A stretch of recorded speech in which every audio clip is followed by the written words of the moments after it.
Hello, everyone. I'm Another View producer, Lisa Godley, in for Barbara Ham-Lee. This is normally our Another View on Health Day, but we're switching things up a little this month. And today, we will get the latest information on the Mueller report with the help of Dr. Eric Claville. It seems there is always something new involving this investigation. The latest, the president giving sweeping powers to Attorney General Barr regarding the Russian probe. What does that mean? There's so much going on with this investigation, but Eric is here with explanations and insight. It's the Claville Report right after this.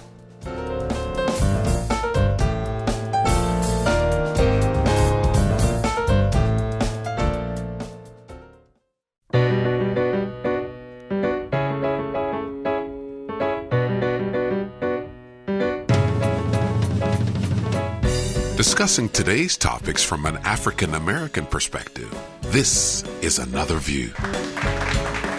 Hello, everyone, and welcome to Another View. I'm Another View producer, Lisa Godley, filling in for Barbara Ham-Lee. As many of you know, our dear Barbara lost her mother last week, so she's taking some time off. It was a beautiful homegoing celebration for Ruby Eleanor Ham on Tuesday, and I know that Barbara thanks each and every one of you for your prayers, thoughts, and condolences, and I know she'll thank you personally when she returns next week. And as fans of Another View know, when Barbara's not here, I'm here in her stead.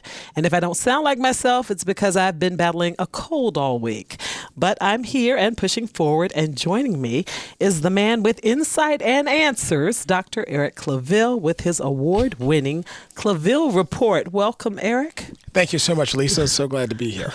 Now, if you'd like to be a part of this discussion, give us a call at 440-2665 or 1-800-940-2240.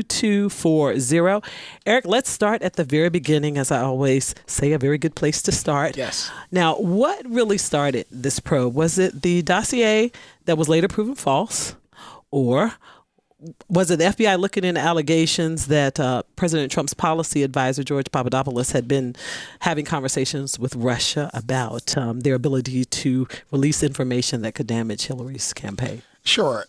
Lisa, it is the latter. And I will say, before we begin this analysis of the Mueller report or the special counsel investigation and what should come of it, what is coming of it, and so forth, I like to say that everything starts with a historical reference. In other words, how did it all begin? What is the base? What is the DNA of anything? And from that, we can better understand. So with that being the case, keep in mind that the special counsel investigation was an investigation of Russian interference in the 2016 United States elections. Also, it was to investigate suspicious activities, suspicious links between Russian agents and also the Trump campaign. Now, this started in part because the FBI in 2016 started investigating the Trump campaign and activities with Russian operatives by members of the Trump campaign under the code name Crossfire Hurricane. Wow. Don't you love it? Interesting name. Very interesting. So after that investigation, what ended up happening, we know that FBI director at that time, James Comey, was handling the Clinton and Russia probe. Of course, there was a critical backlash with that. And then, of course, President Trump is firing Comey, and we'll get to that later. But what ended up happening is that Deputy Attorney General Rod Rosenstein, actually, which is turned in his resignation. And that's one thing about this administration. Wow. It's very, you have to keep a flow chart of when people came and when they're leaving, because it is a revolving door in the White House right now. But he appointed, and everyone agreed with Robert Mueller. Robert Mueller was former FBI director, a well-trusted individual within the legal community, within government, within private sector. This was the guy to handle a fair investigation across the board.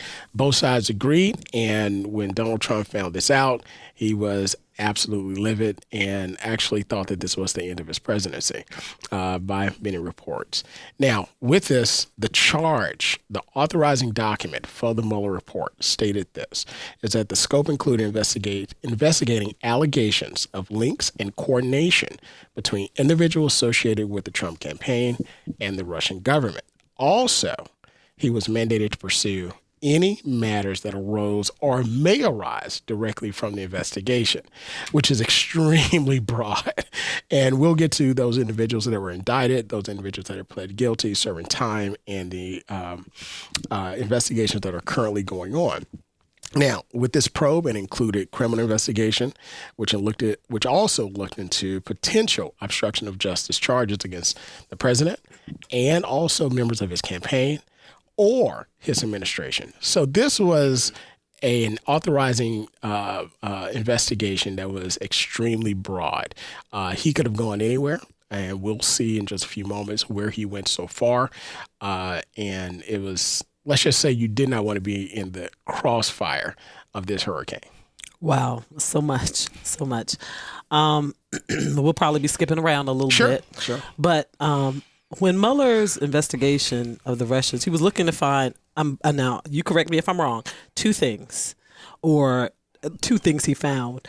And that was how they use social media to manipulate American voters, and if they stole the sensitive emails of prominent Democrats. Were those the two things they found, or did they find much more? No, they found a lot more. A heck of a lot more. Okay. Yeah. So those are the things that are talked about currently, primarily because of the persons that have been indicted, primarily because of the Russian agents that have been indicted, those that have pled guilty. But let's get to that. There have been so far 34 individuals that have been indicted by this investigation. 8 have already pled guilty, or they've been convicted of felonies, including 5 Trump associate and campaign officials. Many of us know who they are. Lieutenant General Michael Flynn. He was appointed National Security Advisor, and with that, he was convicted of making false statements to the FBI about his conversations, again, with Russian officials. This particular individual was Sergei Kislyak during the presidential campaign and so forth. Then Paul Manafort. Paul Manafort was found guilty on 8 felony counts of tax evasion, bank fraud, also lying, and also his pursuit of lobbying efforts with regions of Ukraine and Ukrainian president at that time, which of course we know is a former Russian or Soviet bloc. And that particular part actually is part of still with Russia, so that does business with them. In addition to that, we also had the president's lawyer, Michael Cohen, who pled guilty to making hush payments to, of course, Stormy Daniels, Karen McDougal, and also, again, a Russian spy by the name of Maria Butina. Now, keep in mind that as we go through these indictments, there's one connection. They were all connected to someone of Russian descent, working directly with the Russian government or working with an agency of Russia itself. In addition to that, you also had Roger Stone, who is currently Trump's longtime advisor, who met with a Russian agent offering to sell information about Hillary Clinton. He was indicted on 7 charges, 7 felonies.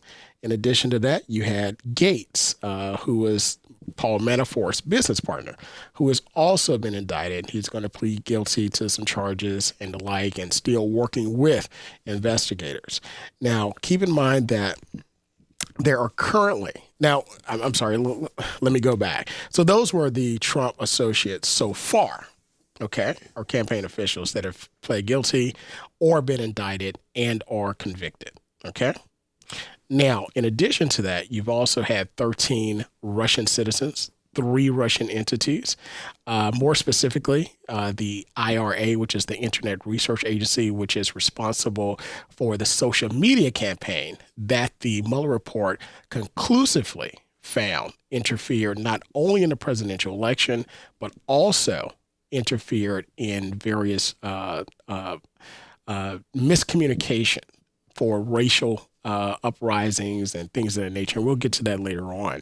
Also, 12 members of the Russian GRU, cyber espionage group, known by the code name Fancy Bear. Where they get that from, I have no idea. Wow, okay. Now, this was the group, when we talk about emails, this was the group that actually hacked the DNC emails and leaked them, okay? So they were the ones that hacked them, and those are the ones that actually leaked them. Now, keep in mind that Paul Manafort pled guilty to conspiracy to defraud and obstruction of justice. All right.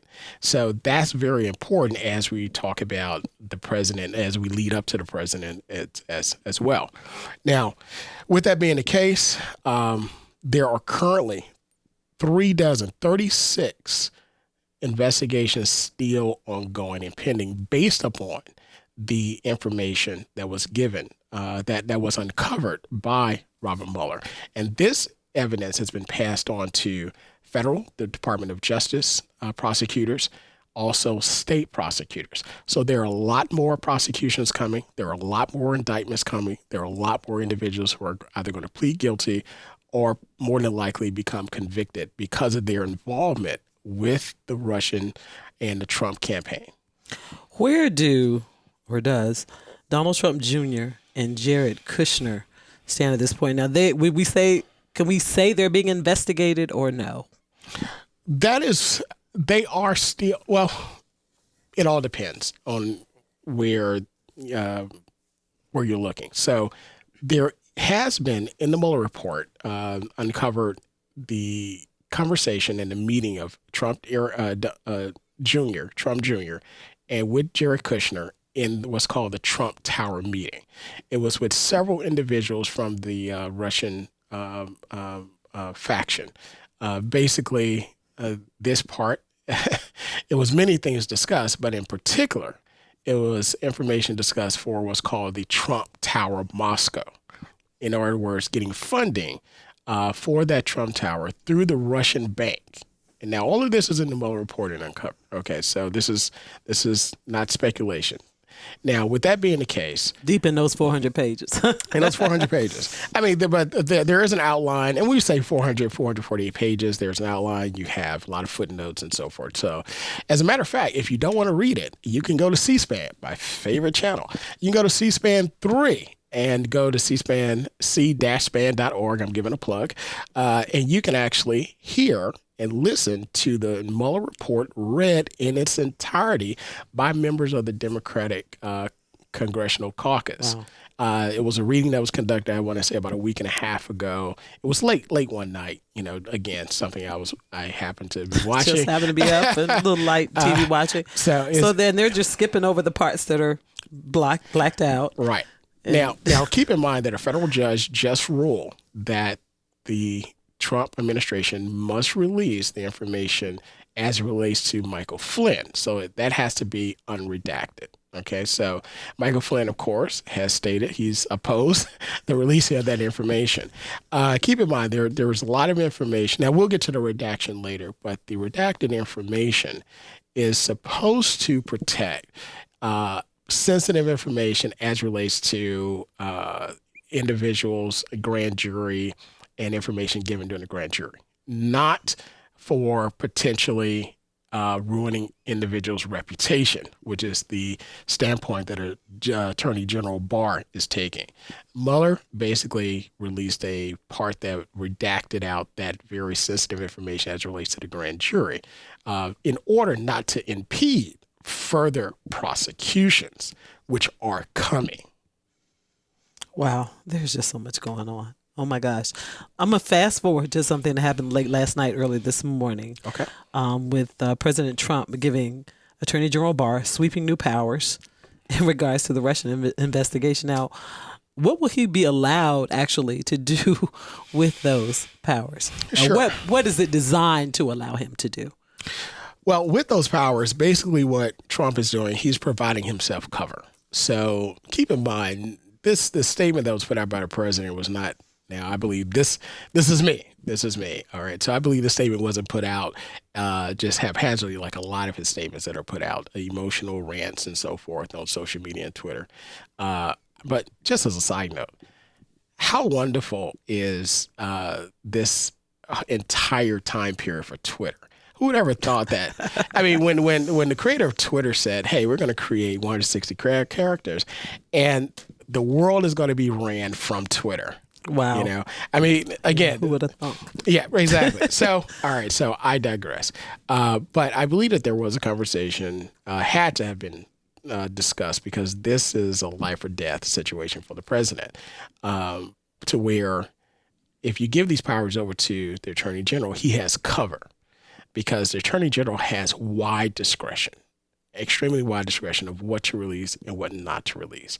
Ultimately, this is going to go to the Supreme Court. This is going to be a federal fight to the end in order to determine how much, if any more, of the redacted version will be released. Of course, there's a push for the full report to be released to the public so that the public could and see what's going on with their president and our country, and also as a lesson. And again, no matter what side you're on politically, the question becomes as a lesson to our country and our democracy, which again is the most tenuous type of government in the world. What is it that we got right? What is it that we got wrong? And what is it that we can do better moving forward? Okay. When you first started your introduction, when we began this topic a little while ago, you said you were talking about the president. And when news of the Mueller investigation started, the president said in a much more explicit term that he was screwed. Yes. Now, the average person, me included, would say that he said that because he has something to hide. But he hasn't been charged with anything criminal. So what exactly was he referring to when he said that? Because nothing has come out of, anything from this. Well, keep in mind, there's a lot you can infer in that statement, but there is nothing you can prove from that statement. He didn't say why he was screwed. He didn't say what was going to come about. He didn't. So he made what we call an excited utterance. All right. So something that it's blurted out, is stated in the public purview, and or stated with outside of any type of protected realm. So when he stated that, he actually believed that he was screwed. For what reason? We don't know. However, we can find in the report, and I'll go through 10 or 11 areas where the report stated that they found that he could have obstructed. And I'll also go over the 3 criteria for obstruction of justice in just a moment so that our audience will understand why Mueller did not indict. But there is a lot of connections financially, and this is one reason why he's very protective. The president's very protective of his tax returns and so forth.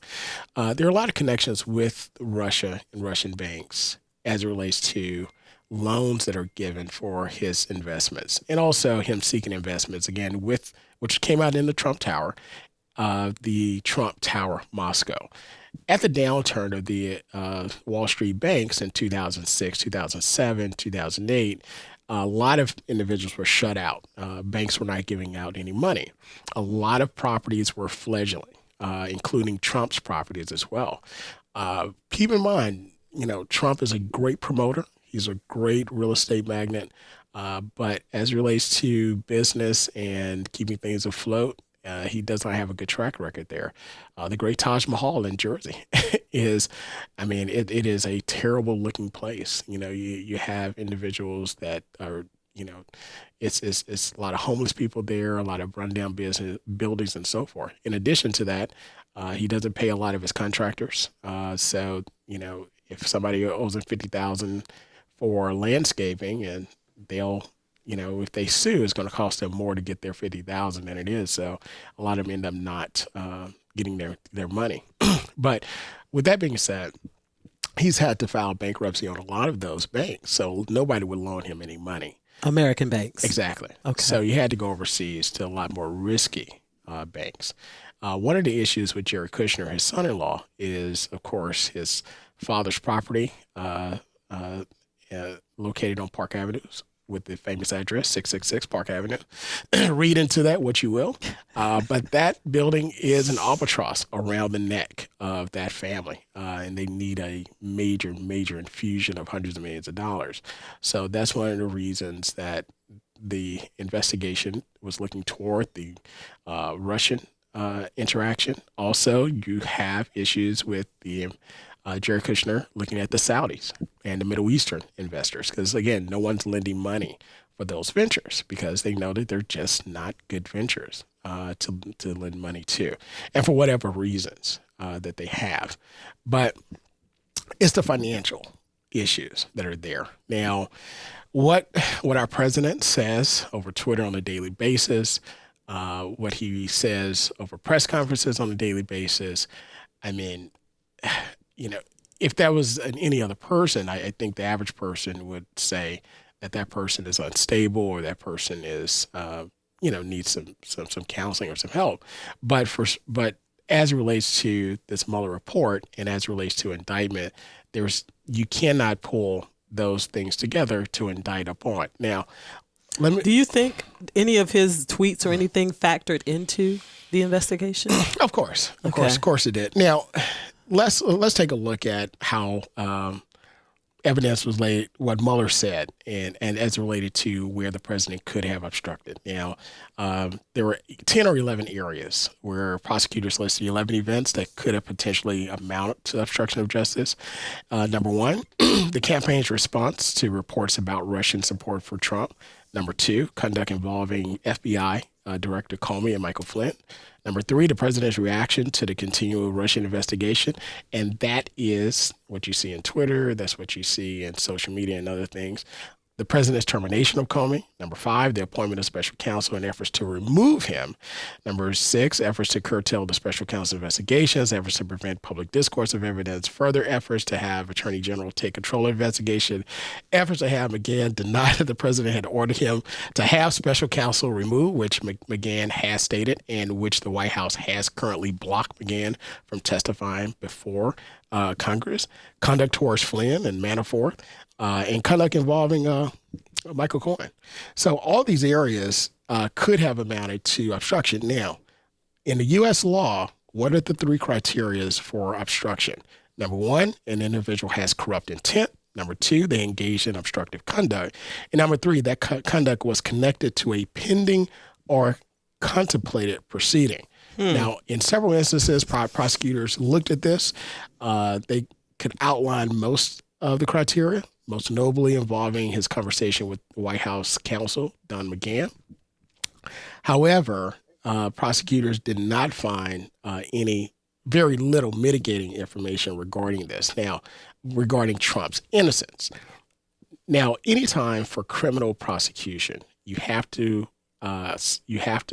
satisfy what we call elements, each element of that particular statute.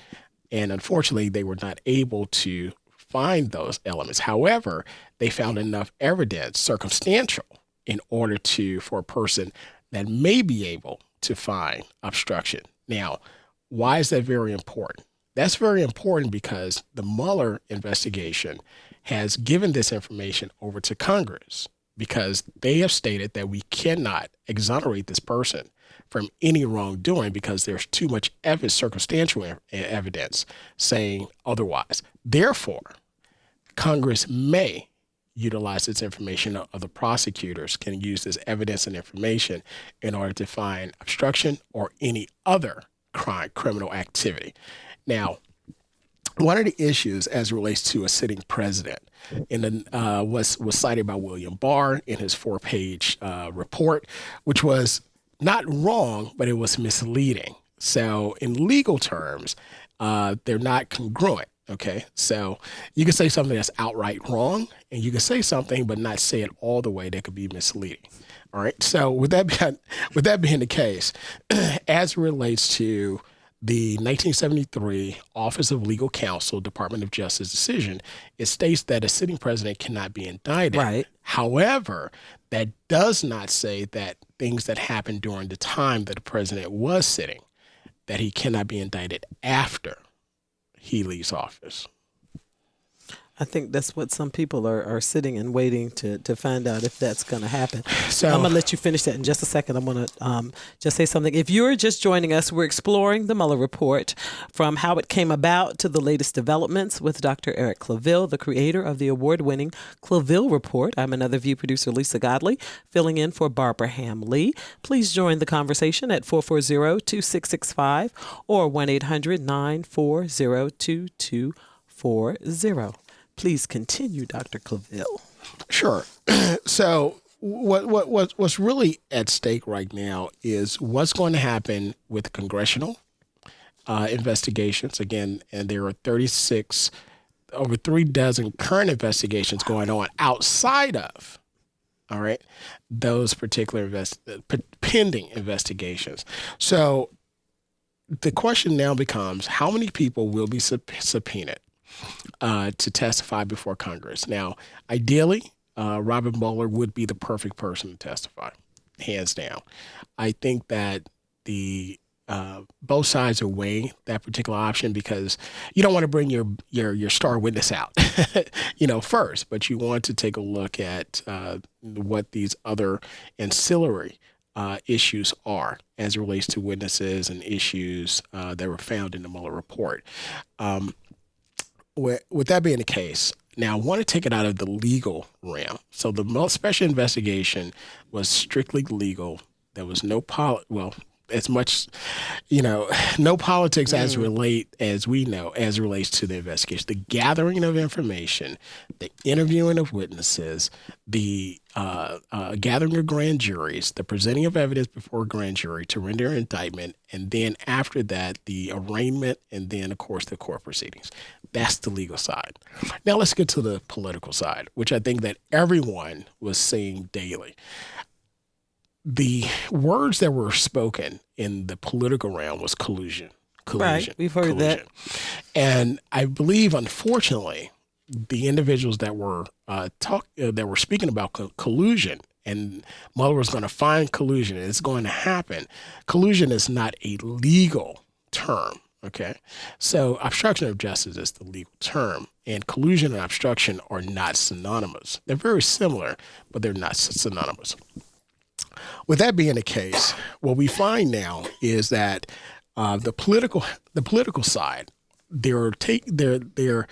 one side has taken a victory lap. I believe the Republican side, those that support the president, and the Democrats are now scrambling because they thought that for sure Mueller's going to find what they believe to be collusion, and then of course obstruction of justice. There was a bit of overplaying of that, and I think that was a political miscalculation on their part. As it relates to Republicans, I think they're breathing a sigh of relief because now they have a sitting president that is not like Nixon, okay? But now they're contemplating: do we have a sitting president that's similar to Clinton? And what I mean by that is the big I word, impeachment. Impeachment itself is a political tool. All right. Once you're impeached, what simply means that there is a lack of vote of confidence in a particular individual. Now, this could be any federal individual. Federal judges can be impeached, presidents can be impeached, but there's an extremely high bar for impeachment. I believe that as you take a look at what Mueller has put in the report and the fact that he has left it now to Congress, and you're about 20 months out before a presidential election, I think you're looking at a political weighing of whether we should bring impeachment charges or not. Now, of course, there is one side of the Democratic Party that says, yes, bring impeachment. Now, a very small voice that's vocal on the Republican side. But there is another side that's tending to be more calculated, looking at the quote unquote numbers, which they did last time and it didn't work out too well. Looking at the numbers to determine even if we do impeach, will we be like the Republicans during the time of Clinton, where he was impeached, but the Republican Party really suffered a major blow with their election and really lost power for quite a bit of time. Even Newt Gingrich would tell you, in retrospect, even though he did it to try to get a black eye on President Clinton, it backfired tremendously. Also, moving forward, the question becomes, if we don't bring impeachment, will we lose support of our now? It could go either way. Right. It could go either way. Exactly. Now, one thing I will say, and I've said it before on this show and others, that at this point, the Democratic Party, as we see it, is likened to the Tea Party that the Republicans had a while ago. You have a faction that has been elected by the people that truly believe that the people's voice matters. But that's not how Washington works. Special interests and the party interest is what matters in those settings. I mean, that's a very hard truth in reality. Yeah, it's hard. But that is That is the truth of the matter. So you say what you need to say to get elected, but you definitely don't pass any policy to effectuate that on a large scale. The only persons that really benefit from policy passed and legislation are individuals that are able to spend millions of dollars to lobby their elected officials. So any elected official, matter of fact, most that leave office will then to eat their spinach like Popeye and talk about the lobbying and the fundraising. But they wouldn't dare do that while they're in office. So what actually falls under the category of high crimes and misdemeanors? Sure. What do you have to do for somebody to fall under that umbrella? Well, again, that's very broad itself. The founders, when drafting that, they didn't want to enumerate crimes because anything could happen. And you don't want to back yourself into a wall to state that, well, if I didn't commit murder or I didn't commit outright fraud, then I'm fine. But there are many other things. And of course, as time passes, we know that society weighs some wrongs differently, as prior generations. So we can take a look and through history what has amounted to high crimes and misdemeanors. But at this point, finding the linkage is going to be something that Congress has to do. It's going to be very lengthy to do that because you have to now conduct another investigation based upon the evidence that was handed to you. And in doing that, that could take away time. That can drag the country through a very tumultuous time period. Again, politically. The legal thing to do is and I believe, which would be the right thing, allow prosecutors to handle this while they're the current investigations, again, three dozens of them, 36 investigations currently. And then from that, you can derive other investigations and other indictments. That's inevitable. Now, I think that once the president leaves office, that's really where he has to worry. You mentioned time. Yes. Mueller said there wasn't enough time to bring Trump in for an interview. Why was he so concerned about time when this seems to be such an important investigation? I'll be honest with you. Mueller, I'm not sure, and I don't want to speculate because I really want to hear it from him. Of course, President Trump did not interview with the president. His previous attorney, I should say attorneys, which all quit because of their client, which most attorneys quit because of their clients, difficult clients, that is. He basically sent him in interrogatories, to which mostly he responded, I cannot recall, which again is a perfect answer, perfect legal answer, because if you can't recall, you can't recall. So that means that you're not telling an untruth. And unfortunately, you're not telling the truth either. You just simply can't recall. So with that you can get away with that. Of course. That's okay. Of course. I mean, so he definitely received great legal advice that he took. Okay. He received a lot of good legal advice, but he doesn't take a lot of it, but he took this. But again, I can't speculate but I am curious as well. So I am waiting to hear Mueller testify as to what the report was. Now, will Mueller testify before McGahn? I'm not sure. I think that having McGahn testify would be a major nail in the proverbial nail in the coffin to say that Trump did obstruct, because this is his counsel.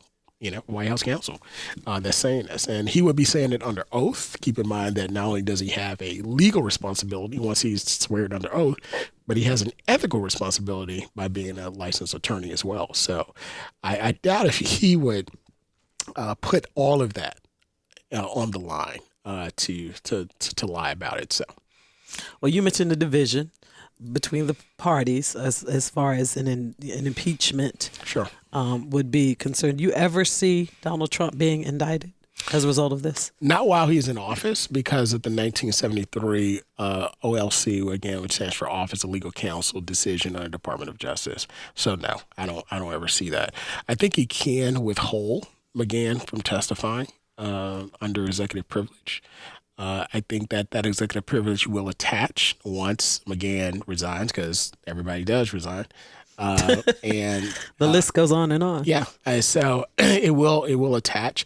The question is, how long will it attach? But I do foresee Trump being held up in a lot of legal proceedings after he leaves office, including his son and also son-in-law. Okay. All righty. What should we be looking for? Wow. I jokingly always call Eric the great prognosticator because he has time and time again told us things and we've laughed and said that's not going to happen, and it happens. So, Right. But go ahead and tell us what we should be looking for. Well, I'll break it up into several areas. So let's take the Mueller report and let's kind of close it out.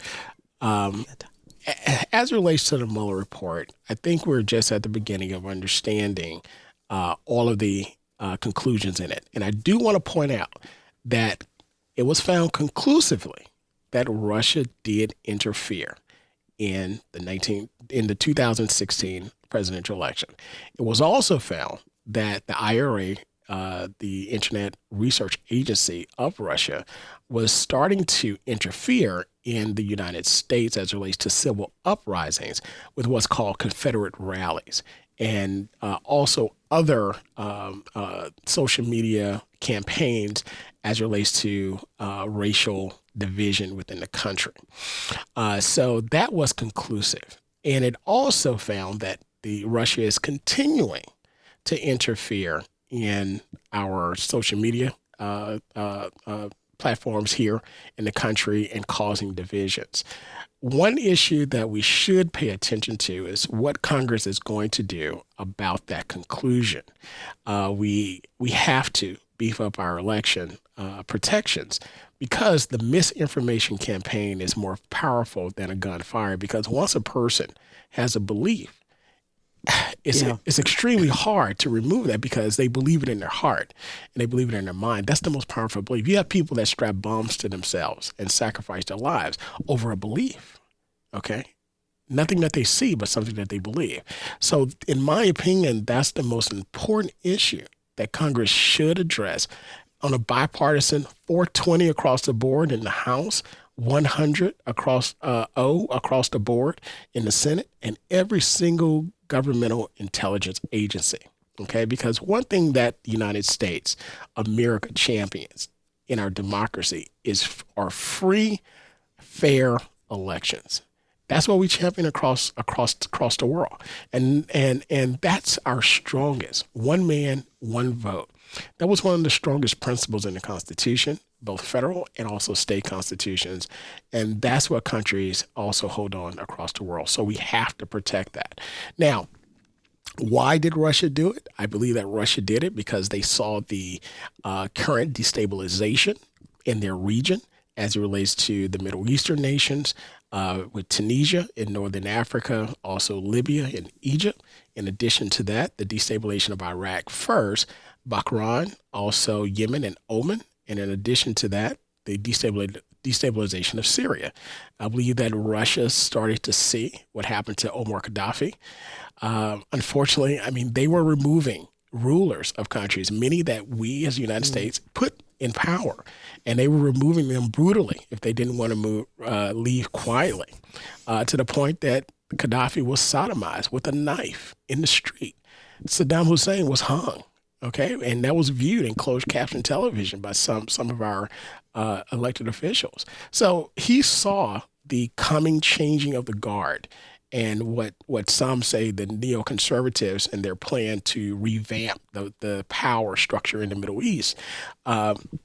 He saw that and said, listen, if I don't stop it, that's going to be me. So that's why I believe that he's now supporting Syria. In addition to that, in Iran, you see that in Turkey. So you see that partnership there.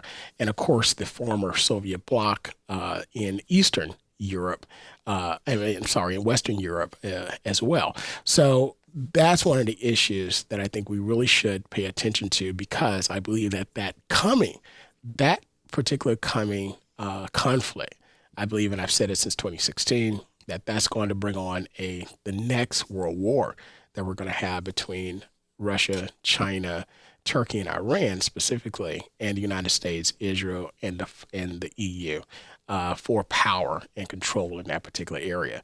Right now, we see that our battleship and also aircraft carrier here in Norfolk was sent over to the Middle East by the National Security Advisor.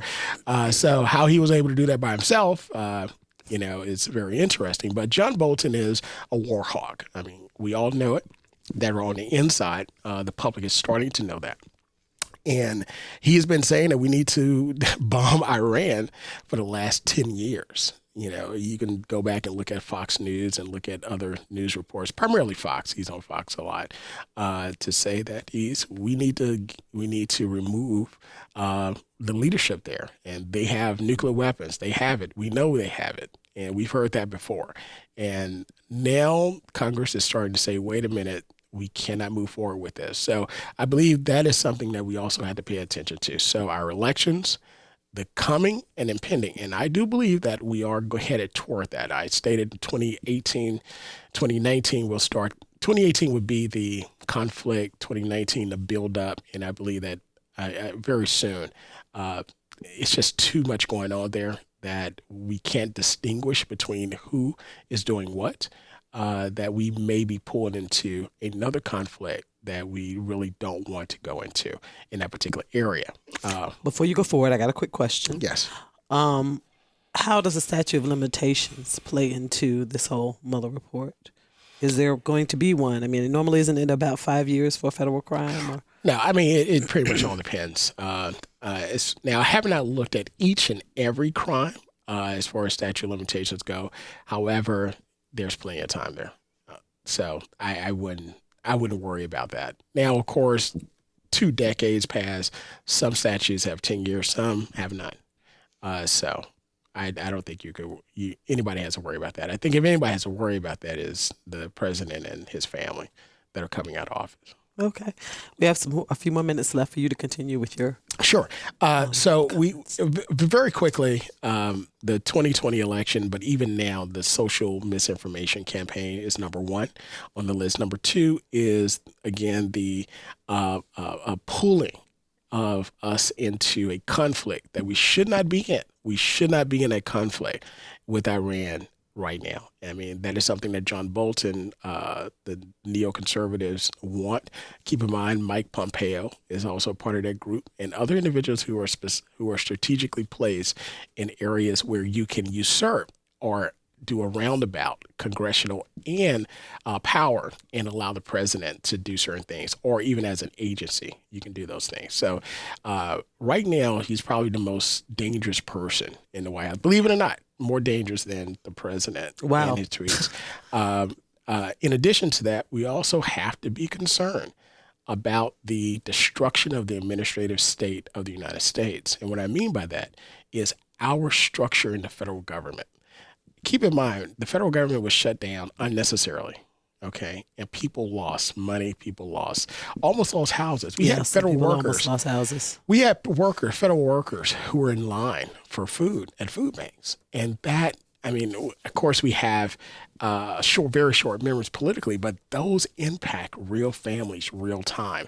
And the administration doesn't care about that. Right now, Mulvaney, who is currently part of the White House Congressional Budget Office, this individual is basically cutting back money and funding to help individuals everyday individuals.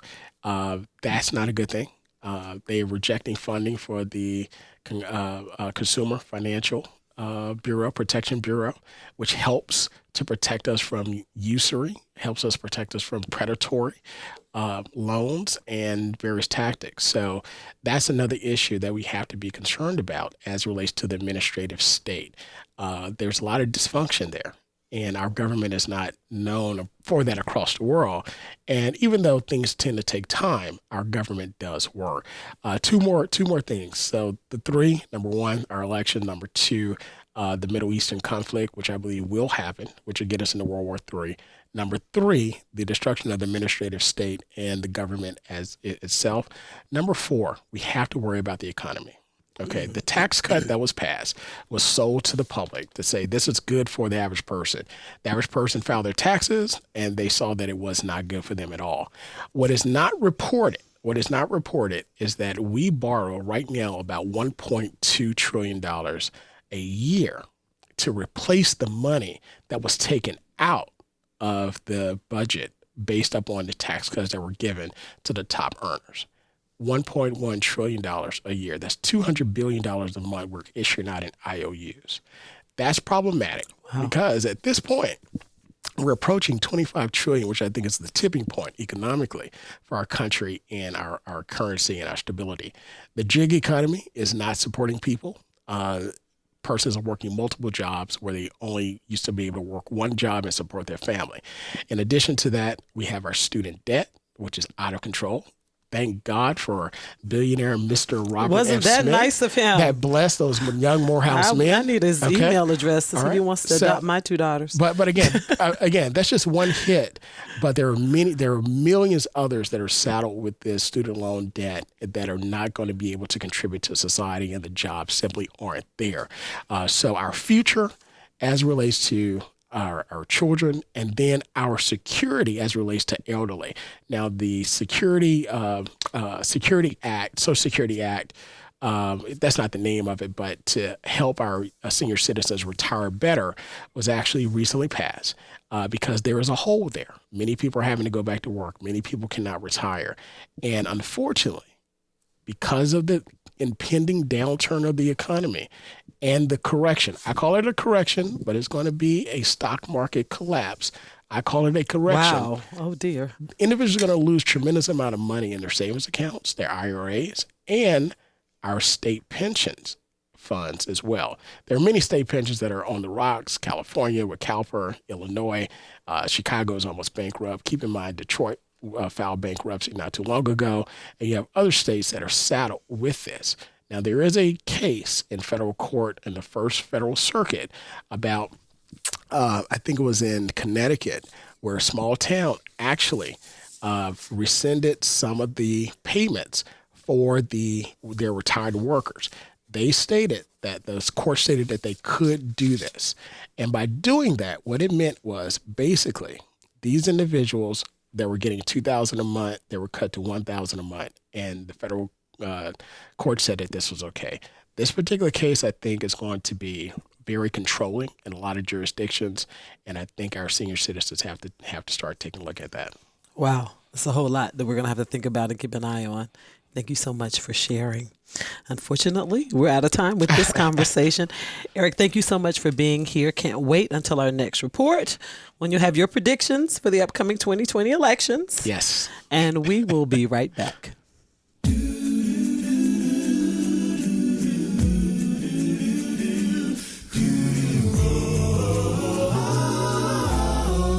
Hi, I'm Claude McKnight of the group Take 6, and you're listening to Another View. There's a new sun rising. I can see a new horizon. It will keep me realizing you're the biggest part of me. One of the rising stars of this year's Something in the Water Festival is a Hampton Roads native who goes by the name of Leikeli 47.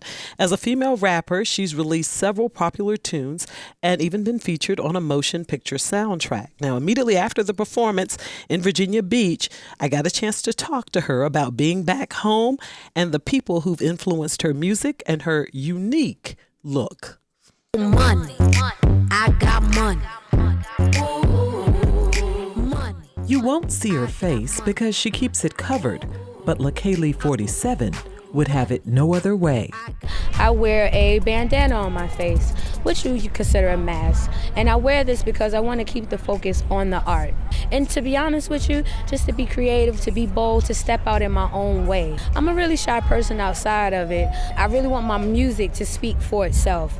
And honestly, I want to be heard before I'm even seen. All my life I had to grind and hustle. I had to work like Kobe just to shine like Russell, they say. She won't share her name or her age, but Leikeli 47 is definitely being heard. Her style, best described as noise or underground rap, is in demand. She recently performed her song Attitude for NPR Music's Tiny Desk concert. And they're aware. Now I see just why they stare. I just pay them, I don't care. I know. So what, I got an attitude. They got an attitude. So what, I got an attitude. Leikeli released her first album, Wash Set, in September of 2017. She would sign with RCA Records in 2018 and release her second album, Acrylic, that same year. Acrylic was quickly named one of NPR's 50 best albums of 2018. The young producer, musician, and rapper's plan is to produce a music trilogy called the Beauty Series and name the third album Shape Up. Money. I got money. Ooh, I'm money. I got money. Born in Virginia but raised in New York, Leikeli was happy to be returning to her roots. Following her performance at Something in the Water, I asked her about her musical influences. I grew up on all kinds of music, soul, funk. I blurred the lines of genres from Bootsy Collins to James Brown to Jay-Z, all of the above, because I love music. I love what I do, and I'm passionate about it. So what does she feel has contributed to her meteoric success? Lyrically and sonically, I knew how to tell a story. Listening to people like Stevie Wonder, that's taught me that, D'Angelo, it's taught me that. Her music was featured on the soundtrack of HBO's series Insecure. Brushed my hair, went downstairs. Favorite jeans on my rear. And I looked up in my mirror. And I said, who's that there? Who's that there? And her song Chain Gang on the soundtrack of the motion picture Uncle Drew. Look how they stare. You would have thought that the Duchess was here. Ghetto fabulous with royalty ties. But the hood is where my loyalty lies. If you got an issue, I ain't got time. I've always just made sure I have my hand in all things that are just creative, things that I like, sounds that I like. I never looked at a genre. I just looked at the heart of the artist and the lyrics and just the music. Chain gang. They the chain. Chain gang. I rep the chain. And Leikeli 47 is not slowing down. Her upcoming tour schedule is packed and will take her from Amsterdam to London to San Diego during the next few weeks. Chain, yeah, we the gang. When they look for us, they know us by name. Chain, look at the gang. Everybody. It's just been a really, really great ride. For Another View, I'm Lisa Godley. Yep, that's me. In 2015, Leikeli 47 made Jay-Z's Summer Playlist, which drew a great deal of attention to the young artist's music. Well, I want to take this opportunity to thank you so much for spending your noonday hour with us. If you'd like to hear the show again or share it with a friend, please visit our website at anotherviewradio.org and download the podcast. While you're there, please sign up for our eView newsletter, a once-a-week reminder of upcoming programs. We're on Facebook, so please like us, and I'm on Twitter at Godley, that's GODLEY_Lisa. Next week, Barbara will be back, and she'll explore a new Christopher Newport University study that looks at how Virginians view race. Our theme music was composed by Jay Sinnott, and a big thank you to Paul Bebo, who so graciously filled in for me. Todd Washburn is our audio engineer, and Kamaria Mason answered our phones. I'm Lisa Godley. Thank you so much for sharing your noonday hour with Another View.